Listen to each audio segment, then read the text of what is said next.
오늘 본문으로 읽은 열왕기하 4장에는 몇 가지 엘리사의 기적이 기록되어 있습니다.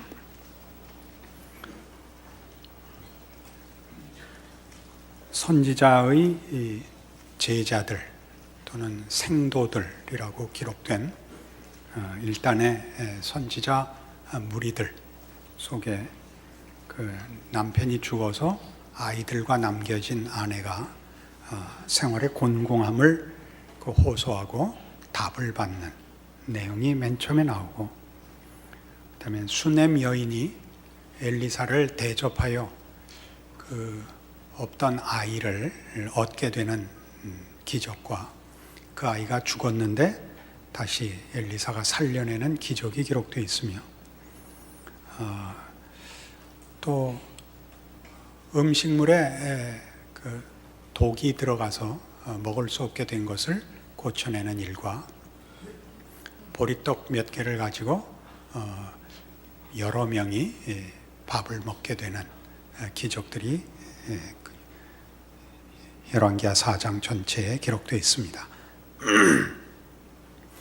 지난주에 살펴본 바와 같이 바로 앞장에는 모압과의 전쟁이었습니다. 모압 왕은 궁지에 몰리자 자기 뒤를 이을 아들을 죽여서 산제사로 바쳐 자신의 처절한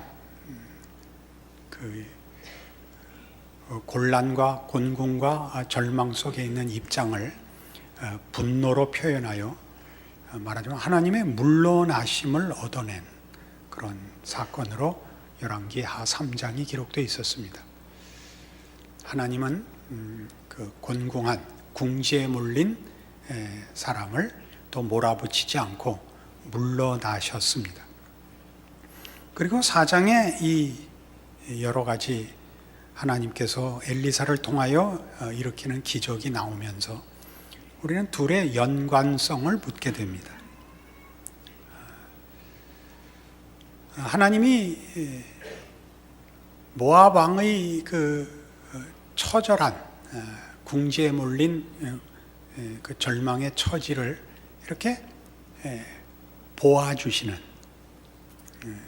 그 저항과 항거를 받아주시는 그 장면이 혹 우리들에게 하나님께서 우리의 처절한 저항의 몸짓에는 틈을 준다, 여유를 준다 라고 생각하여 그것이 하나님께서 잠깐 우리와 소원한 관계가 된다든가 관망하시는 것인가, 이런 생각을 가지지 못하게 하는데 이 열왕기하 4장의 목적이 있습니다. 하나님의 물러나심은 잠깐 하나님 되심을 유보하거나 절절한 개입을 회피하시는 것이 아니고, 하나님은 여전히 물러나심 그 자체를 포함하여 사랑하고 계십니다. 그는 이 핍절한 여인을 도우며 우리에게 없는 선물을 주며 우리에게 일어난 슬픔과 비극에 개입하셔서 회복시키시는, 우리 현실적 난관을 개선해 주시고 풍요롭게 주시는 하나님이라 이렇게 소개하고 있습니다.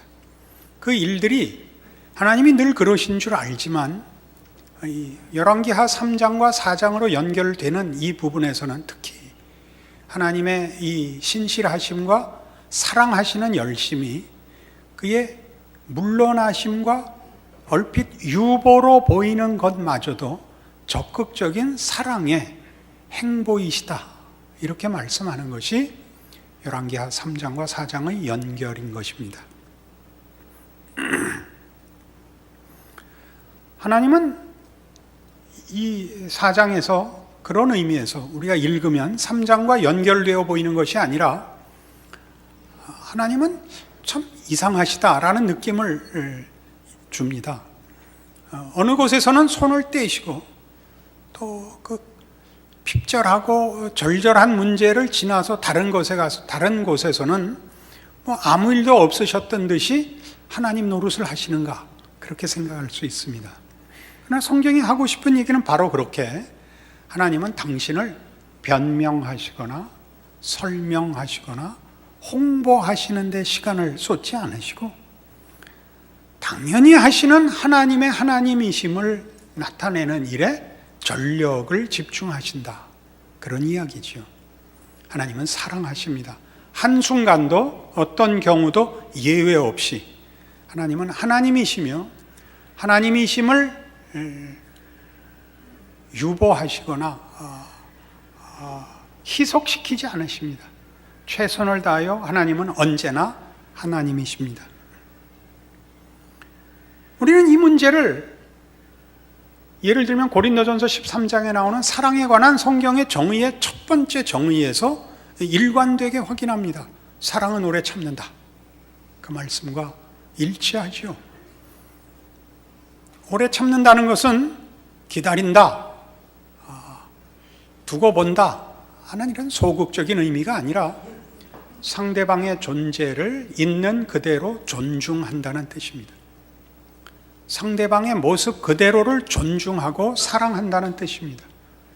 우리가 이해하기 좋게 얘기하자면 사랑이 오래 참음으로 등장하는 것은 사랑이라는 이름으로 상대방을 내 마음대로 조작하거나 강요하지 않는다, 그런 뜻입니다.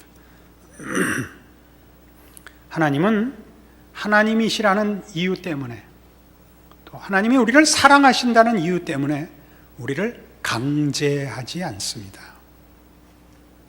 우리를 인격적으로 대접하십니다. 필요하시면 물러서십니다. 필요하시면 기다려 주십니다. 그것은 사랑의 행위입니다. 사랑을 뒀다 행하는 것이 아니고 그것 자체가 가장 열심 있는 가장 정열적인 사랑과 같은 사랑인 것입니다. 바로 이 문제 때문에 우리는 하나님이 언제나 하나님이시며 하나님으로서의 이런 표현은 우리 인간들의 이해를 위해서 쓰는 표현입니다만 하나님의 책임과 하나님, 이것도 인간적인 이해를 위한 표현입니다. 하나님 노릇하시는데 전력을 기울이시듯이 성도들에게 성도된 노릇을, 성도된 책임을 전력을 기울여 해야 된다고 가르칩니다.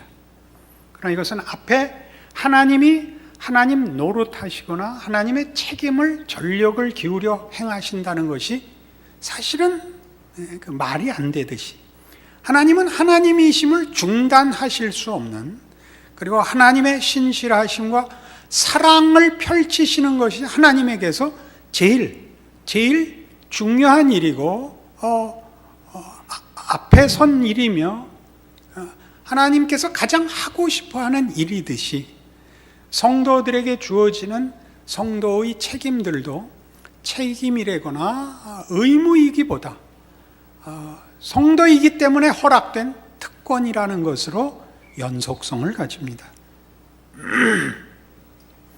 그래서 우리는 이 열왕기하 4장을 통하여 하나님이 누구신가와 결부된 성도가 누구이냐, 신앙적 실천, 신자라는 삶이 어떠해야 되는가 하는 것을 배우게 됩니다. 신약성경 요한일서 4장으로 가겠습니다. 391페이지, 신약성경 391페이지 요한일서 4장 7절입니다. 사랑하는 자들아, 우리가 서로 사랑하자. 사랑은 하나님께 속한 것이니 사랑하는 자마다 하나님으로부터 나서 하나님을 알고 사랑하지 아니하는 자는 하나님을 알지 못하나니 이는 하나님은 사랑이심이라. 그러니까 우선적으로 무슨 얘기를 하나 보십시오. 신앙생활이란 뭐냐? 하나님을 아는 것이며 하나님이 사랑이시라는 걸 아는 것이며, 그래서 사랑을 행할 수밖에 없는 것이 신앙생활이며 성도라는 정체성이다. 이렇게 시작을 합니다. 하나님의 사랑이 우리에게 이렇게 나타난 바 되었으니 하나님이 자기의 독생자를 세상에 보내심은 그로 말미암아 우리를 살리려 하심이라.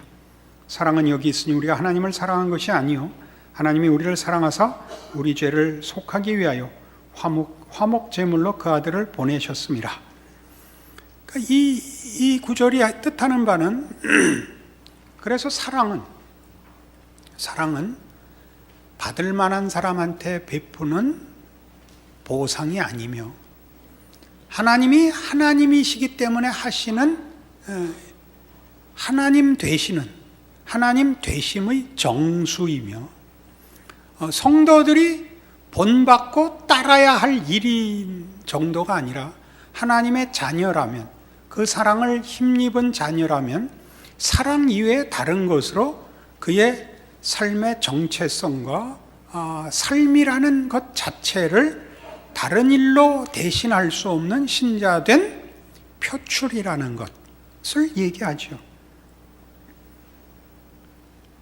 하나님께서 모압 왕의 자폭과 절망과 분노에 반응하시는 물러서심, 그의 분노로 답하지 아니하시며 그의 자폭에 폭력으로 답하시지 않고 그가 받을 수 없는 그의 분노와 그의 저항과 그의 무지와 그의 사실은 못난 것에 대하여 하나님은 하나님으로서 반응하시듯이, 그래서 우리가 하나님의 피조물인데도 불구하고 하나님께 믿음을 바치지 못하고 헌신하지 못하며 우리 마음대로 하나님 없이 사는 데 대하여 하나님이 우리의 못난 대로 갚지 아니하시고 우리의 저항에 분노하지 아니하시고 하나님이신 사랑과 신실함으로 은혜를 베푸신 것 같이 우리로 신자란,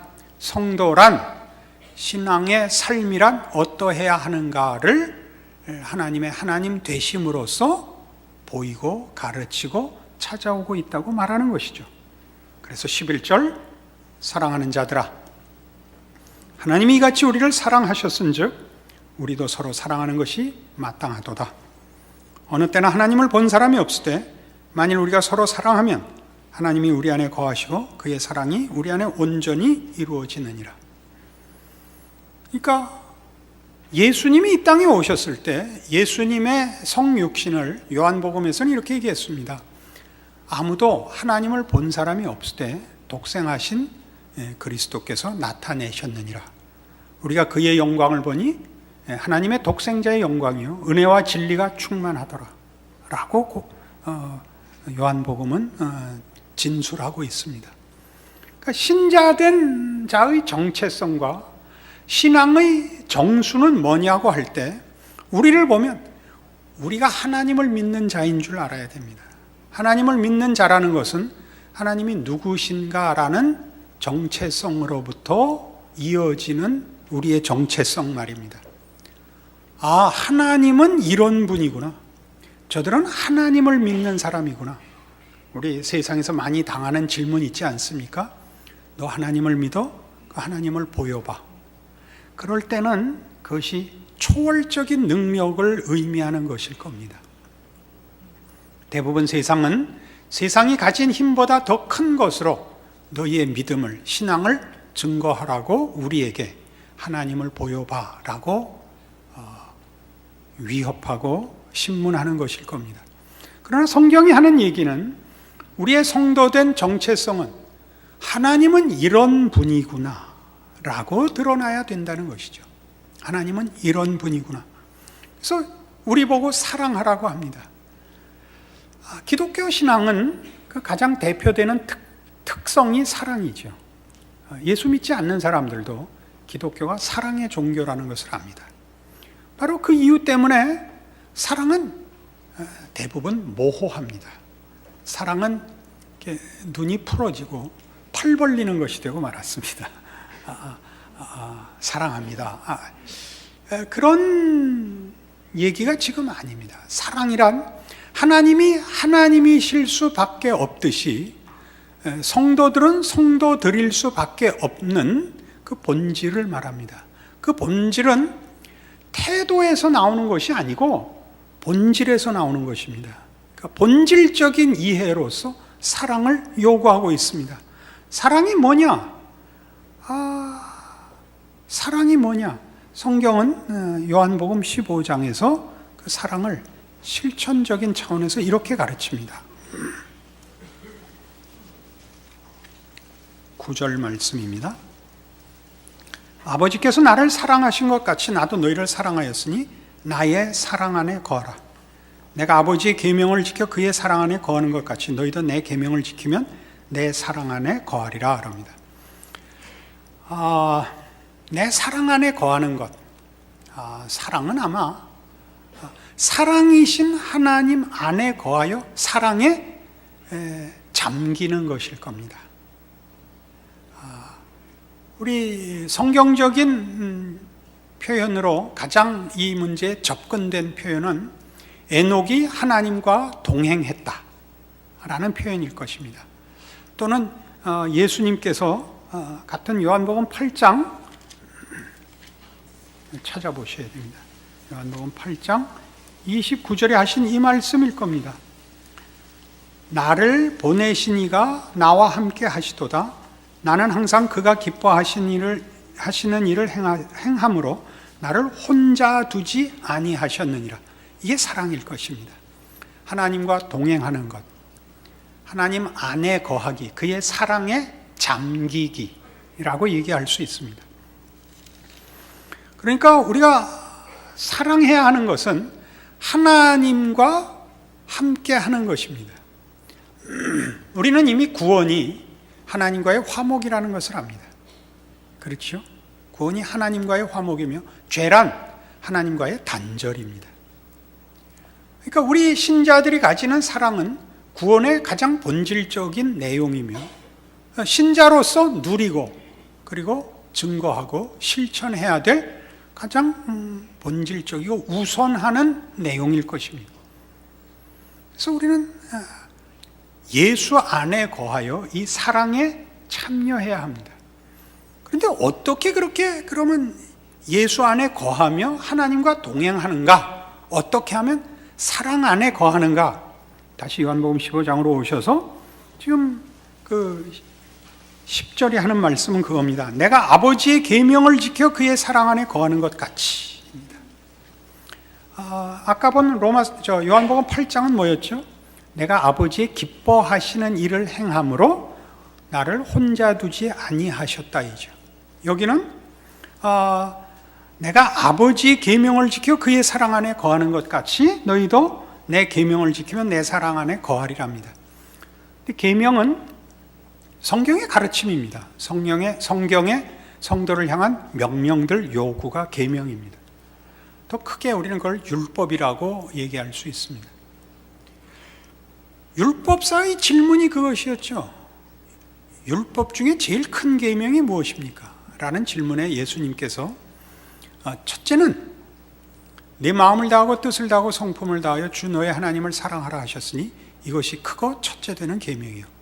둘째는 이와 같으니 내 이웃을 내 몸과 같이 사랑하라 하셨으니 이 두 계명이 온 율법과 선지자의 강령이니라 라고 말씀하셨습니다. 사랑하랍니다. 사랑하라. 사랑은 뭐냐? 계명을 지키는 겁니다. 계명을 지킨다는 것이 뭐냐? 하나님의 기뻐하시는 뜻을 내 기쁨으로 가지는 겁니다. 하나님의 기뻐하심은 하나님이 우리를 사랑하셨듯이 우리가 하나님을 사랑하고 하나님이 모든 피조물들을 복주시고 사랑하신 것 같이 이기적인 마음에서 벗어나 나뿐 아니라 하나님이 지은 모든 세상과 이웃을 사랑하라 하는 것일 겁니다. 이 문제는 사랑이라는 차원에서 조금 더 깊은 이해를 필요로 합니다. 우리가 이웃을 사랑한다, 하나님을 사랑한다 하는 것들은 구체적으로 율법으로 드러날 때 말하자면 부모를 공경하라, 도적질하지 마라, 살인하지 마라, 네 이웃의 것을 탐내지 마라, 이런 구체적인 계명으로 주어집니다. 그런 일들은 자칫 잘못하면 그저 윤리와 도덕이 될 수 있습니다. 사랑은 윤리와 도덕을 포함합니다.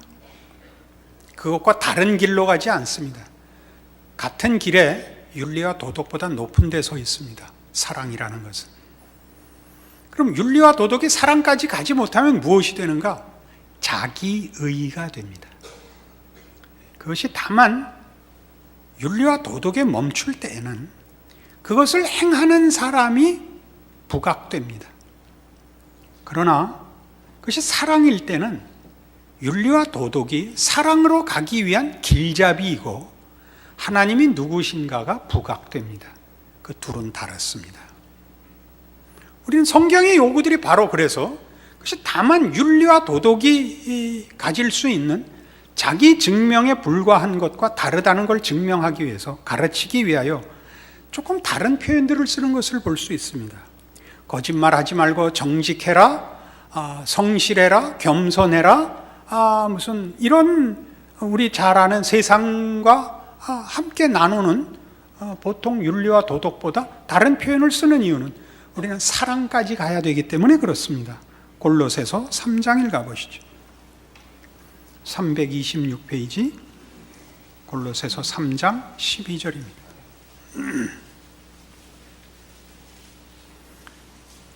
그러므로 너희는 하나님이 택하사 거룩하고 사랑받는 자처럼 긍휼과 자비와 겸손과 온유와 오래 참음을 옷 입고 누가 누구에게 불만이 있거든 서로 용납하여 피차 용서하되 주께서 너희를 용서하신 것 같이 너희도 그리하고 이 모든 것 위에 사랑을 더하라. 이는 온전하게 매는 띠니라. 이게 무슨 말씀인지 이제 아시겠죠? 거짓말하지 않는 것과 다릅니다. 살인을 하지 않는 것과 다릅니다. 훨씬 더 지나갑니다. 그것은 하나님이 사랑이신 하나님의 본질적 속성에 참여하는 것입니다. 이런 문제들이 우리에게 뭘 만들어내느냐, 뭘 그래 이렇게 도덕과 신앙을 따지고 윤리와 사랑을 나눠야 되느냐, 이런 중요한 현실적인 신앙 실천 때문에 그렇습니다. 어떤 신앙 실천? 우리는 사랑이라는 것이 도덕을 다 능가해야, 자기를 정결케 해야 실천할 수 있는 것으로 잘못 생각하곤 합니다. 그래서 우리의 신앙의 출발은 언제나, 신앙적 실천은 어디에 뿌리를 두느냐 하면 흠없음에 뿌리를 둡니다. 당연히 회개하는 것은 당연한 일이지만 회개로 남김없이 자신을 만족할 만큼 씻어내기 전에는 신앙 생활을 하지를 못합니다. 이 부분을 이해하시죠? 그러니까 우리는 자책하다가 끝납니다. 자책하고 이웃 앞에 나 이제 더 이상 흠이 없고 내가 당신에게 가졌던 모든 잘못들도 이렇게 사과를 하노라 하는 이 밤낮 이태리 타올로 죄를 씻다가 그거 증명하고 다니다가 사랑은 할 틈이 없더라 이겁니다. 돌아보는 회개를 하다가 회개하지 말라는 말이 아닙니다. 우리는 그러니까 늘 아직도 씻을 죄가 많다라는 데 늘 현실적인 자기 확인이 있지, 지금 당장 하나님의 사람으로 살 수 있다는 사실은 놓칩니다. 그게 오늘 열왕기하를 통해서 하려는 내용입니다. 여러분은 어제 흉악한 죄를 지었을 수도 있고 그제 아직 다 풀지 못한 숙제를 안고 있을 수 있습니다. 그러나 여전히 하나님의 사람입니다. 여러분이 뻔뻔스러워지라든가 후한무치가 되라는 소리는 아닙니다. 잘못한 거는 고쳐나가야 됩니다. 그러나 우리의 고쳐나감은 말하자면 바로 이런 윤리적 도덕적 진전 위에 있는 것이 아니라 하나님의 자녀이기 때문에 언제나 가능한 것입니다. 그것이 원색적이고 유치할 수 있어도 언제나 당장 가능합니다. 하나님의 아버지시기 때문입니다. 여러분이 영적으로 3살일 수도 있고 30살일 수도 있습니다. 3살일 때도 하나님은 아버지이고 30살일 때도 하나님은 아버지입니다. 그 둘의 차이는 없습니다. 여러분이 더 성숙한 신자가 되어야 하는 것은 당연한 일입니다. 그러나 그것과 우리의 생각은 사실 조금 다릅니다. 우리는 30살이 자격이 되기 때문에 3살부터 30살 사이를 하나님을 아버지라 부르지 않고 유보하고 있습니다. 혹은 체념하고 있습니다. 혹은 짐짓 외면하고 있습니다. 그것이 우리 신앙의 사실상의 현실입니다. 체념하는 것, 미루어 놓는 것, 보류하고 있죠. 하나님 그러시지 않더라는 말이죠. 하나님은 유보해 보이는 때에도, 거리를 두는 때에도 그것이 사랑이시지 두었다 보자는 아니시더라니까요. 우리 성도들도 그렇습니다. 우리가 윤리도덕적인 하자가 생길 수는 있어도 그 순간에도 하나님의 사람인 것만은 어떻게 희석시킬 수도 부정할 수도 취소할 수도 없는 현실입니다. 그래서 여러분에게 무슨 용기를 성경이 주고 있느냐? 지금 당장 하나님의 사람으로 존재하고 살아라 라고 얘기한다는 사실입니다. 그 부끄러운 걸 해결해야만 신앙생활을 하겠다라는 것만큼 기독교인들을 시험에 빠뜨린, 우리 모두가 정당한 것으로 알고서 스스로의 신앙생활을 사실은 방해한 일도 없을 것입니다. 그래서 언젠가 제가 이 부분에 대한 제 인생, 신앙 인생의 경험 속에서 한 중요한 이런 결론이 있었습니다. 나는 나의 비열함에 나를 내어주지 않겠다라는 지점까지 왔습니다라고 한번 말한 적이 있습니다. 비열함이라는 게 나쁘면 나의 못남이라고 바꿔 써도 됩니다. 대부분의 신앙인들이 가지는 자책성 결벽증입니다. 자책성 결벽증. 그 병명이 묘하죠. 사실 성도들은 이 병에 더 잘 걸립니다. 게으른 것보다 이 병에 더 많이 걸립니다. 제가 얘기했던 거는 다시는 못난 데 나를 내어주지 않겠다라는 것이 다시 못난 짓을 하지 않겠다라는 얘기가 아니고, 내가 못났다는 사실에다가 나를 포기하지 않겠다입니다. 못났지만 오늘도 하나님의 자녀인 것을 기억하고 나 양보하지 않으리, 이것이 그 고백이었습니다. 이 말씀이 여러분에게 은혜가 되지 않으면 대책이 없습니다. 여러분 모두가 갖고 있는 문제입니다. 저와 같은 시대, 같은 신앙 유산 속에서, 환경 속에서 자라왔다면 이 문제가 아마 공통되는 문제일 것입니다. 자신의 못남 때문에 신앙생활을 언제나 보류했을 것입니다. 언젠가 다 씻는 날, 해결하는 날, 내가 그때 따블로 갚겠습니다. 이게 표현하지 않은 우리들의 신앙에 있어서의 현실적 오해입니다. 그렇지 않더라는 걸 알았죠. 나는 나의 비열함에 나를 내어주지 않겠다가 그겁니다. 나는 오늘을 신자로 살겠다. 어제 잘못한 것이나 이따가 또 잘못할지 모르는 것은 지금 따지지 않겠다. 지금이라는 시간은 언제나 하나님께 바치겠다. 조금 적극적인 표현을 만들었습니다. 나는 하나님과 동행하는 것을 어떤 것에도 내어주지 않겠다. 하나님과 동행하겠다. 부끄럽게 동행해도 좋습니다. 낯이 뜨뜻하게 동행해도 좋습니다. 나는 하나님과 동행할 것입니다.